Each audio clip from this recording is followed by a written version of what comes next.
Bugün 8 Mart'tı. Benim anamın en çok sevdiği bayramıydı. Ve biz bacılarım, kardeşlerim bayram gününde anamı sevindirmek için yarışa girirdik. Yaşadığımız rayon dağlık rayonuydu. Yani bu vaxtlarda orada qar necə olurdu. O qarın altından bənövşə axtarmağa gedərdik. Çay kənarında.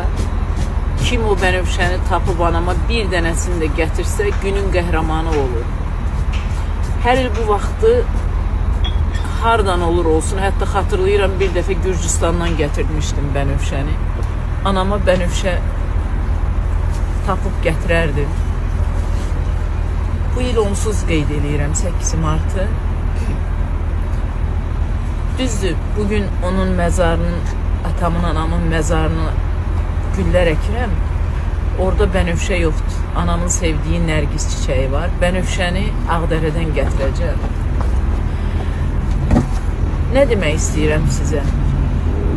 Əgər ata-ananız sağdırsa,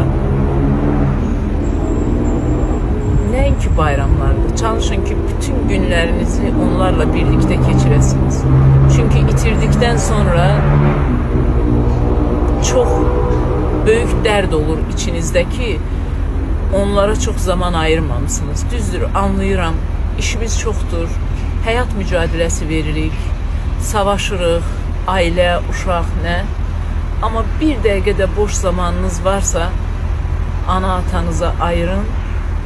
Onları bax indi təbrik edin, zəng edin, sarılın onlara. Sonra çox gec olur, çox gec olur.